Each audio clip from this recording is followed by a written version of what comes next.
Hey everybody, I hope all is well. And this video was actually a request regarding Moon-Mars opposition. So more specifically, Moon-Mars opposition in synastry.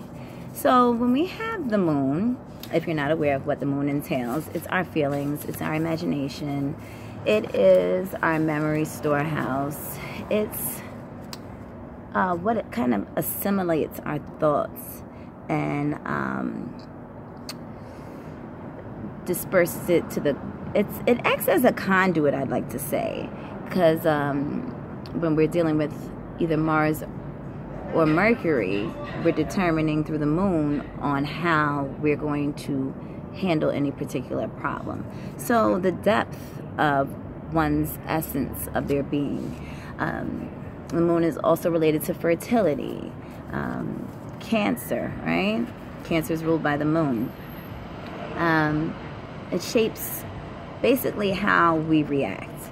And then when we have Mars, and so we can also think of the moon as the womb, right? More of a feminine aspect. Then when we have Mars, Mars is our sexuality. Mars is how we go about things. It is our fighting style, I like to say. It is the way we assert ourselves. You know, are we passive? Are we passive aggressive? Do we have that right median, right?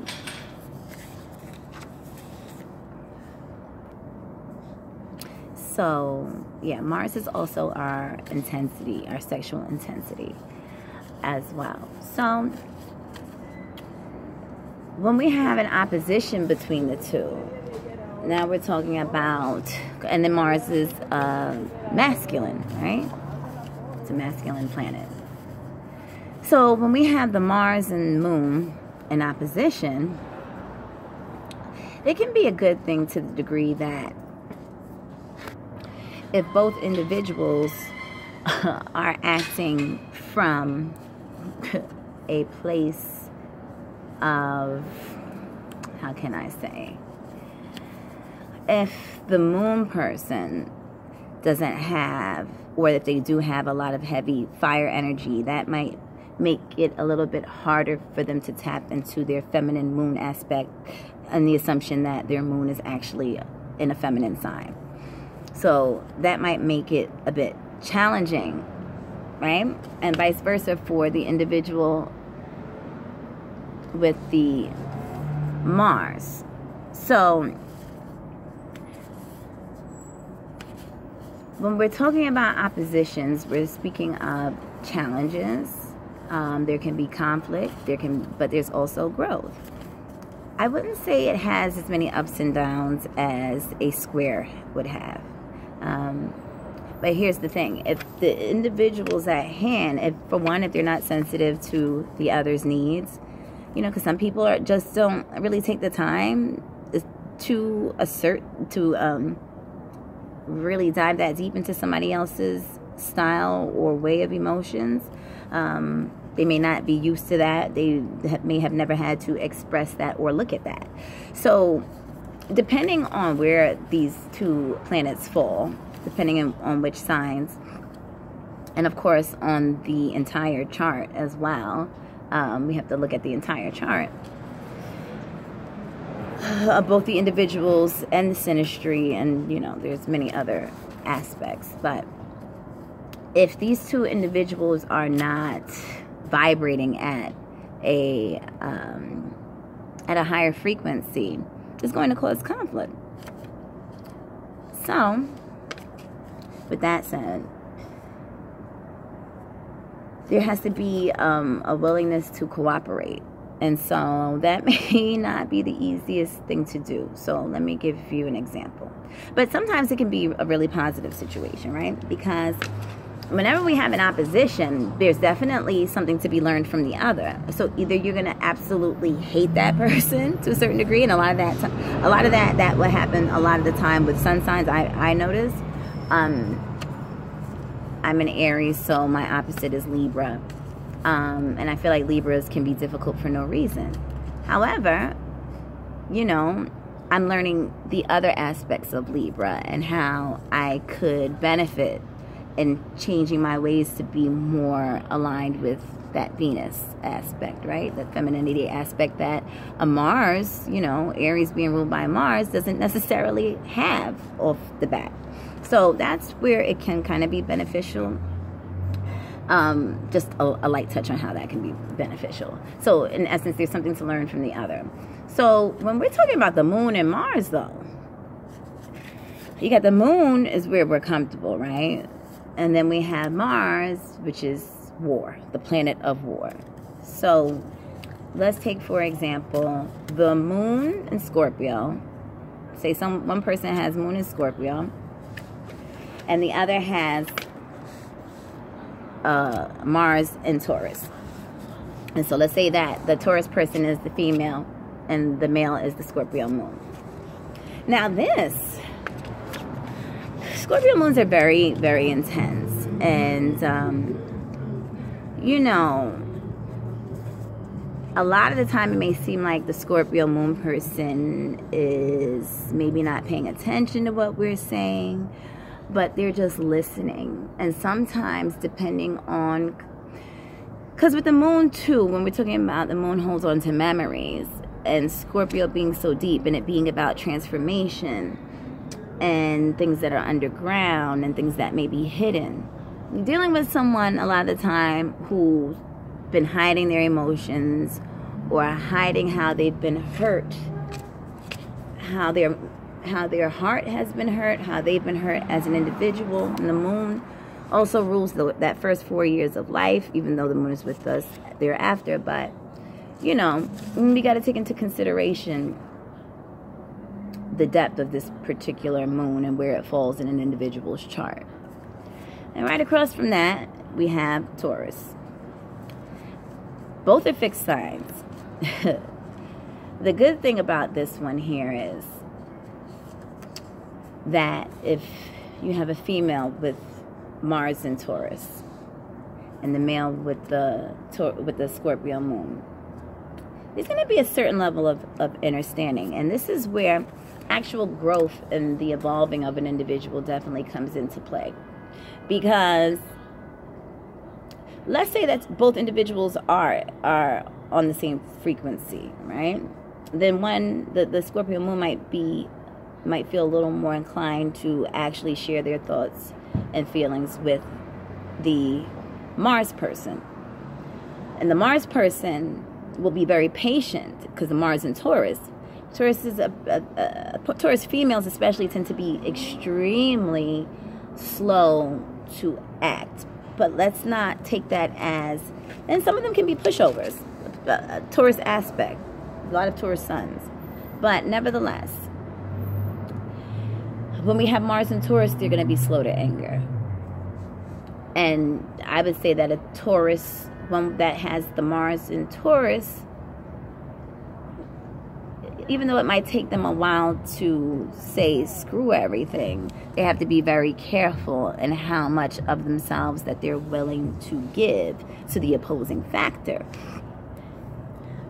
Because they might tend to be very loving and very understanding and overstanding of the other individual and may not necessarily be reaping any reciprocity from that individual. So then let's say that the same two people have moon, the female has moon in Cancer, and then the male with the Scorpio moon, that he has Mars in Capricorn. Mars is exalted in Capricorn, right? Might be good for things of work and that nature, right? Might be good for a lot of things. So when we have a female with the Cancer moon, let's not get it twisted with Cancer, though. Cancer is the mothering aspect. It is feminine. It is the caretaker, the nurturer. But Cancer energy is very emotional. And they're not emotional in the sense of displaying that emotion verbally or kindly.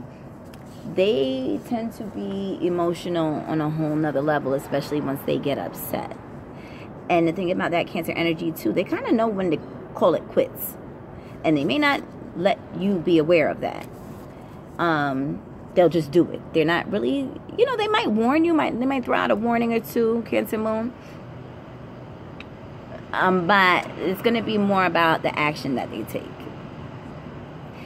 Then you have the same individual that has a Scorpio moon, which is a male in this instance, with a Mars in Capricorn.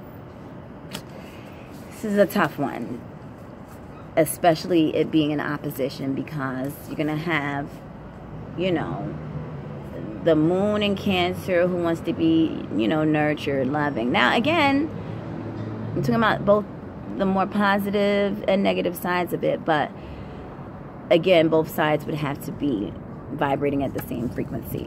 So a Mars in Capricorn, I mean, Capricorn is really the boss. It's about structure, and it's going to be very hard to change the ways of a Mars in Capricorn, because this is the way that they do things, this is the way that they assert themselves, and this is how they take the actions that they take, especially with it being a male. So the female, if she doesn't have a lot of feminine aspects in her chart, is going to absolutely have to pull back and allow the Mars and Capricorn person to do what they do and to just follow their lead. So it can be that reciprocating of energy, right? And but if you have a Cancer moon who might have a lot of fire in their chart, or just has been through a lot of what have you, they may not be trying to hear what the Capricorn is saying. Now, if the reverse is true, if the Mars and Capricorn person tends to be a female, and the moon and Cancer person tends to be a male, I kind of feel like just off the rip that might flow a little bit better. But again, you have to consider all the aspects in the chart. So if these two individuals can,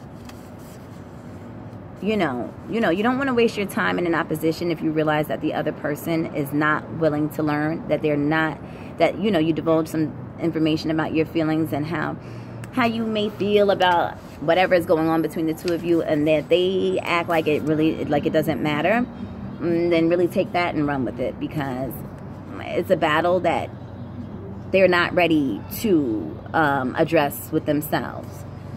So why put yourself through that? But the positive thing about an opposition is if we open ourselves up to see, well, you know what? How can I kind of align myself with what it is this other individual needs? Because the Moon Mars can actually be a really good thing. Again, it depends on where the two individuals are in life, and you have to be open to learning and be willing to face your own demons, face your own fears, because this individual across from you is sort of like a mirror for you to. And maybe the mirror is not the best analogy, but they can show you how you can do things in an alternate way. However you say that. Can't think of the correct way to say that. I'll just blame Mercury in retro. So I think that's pretty much all I have to say about that aspect with the Moon Mars. I can only think of one Moon Mars situation that I was in offhand. And my Mars is in Leo, my natal Mars. And their moon is in Aquarius. And that's not, it would have been just way too much adjusting. And that person just really was not on the same wavelength. Not ready to grow. So I would say with an opposition, just be ready to grow. Be ready to cooperate. Be aware of yourself. And you're going to learn a lot about yourself from this other individual. With it going both ways. So I hope you guys enjoyed the video, and I'll see you guys next time. Bye.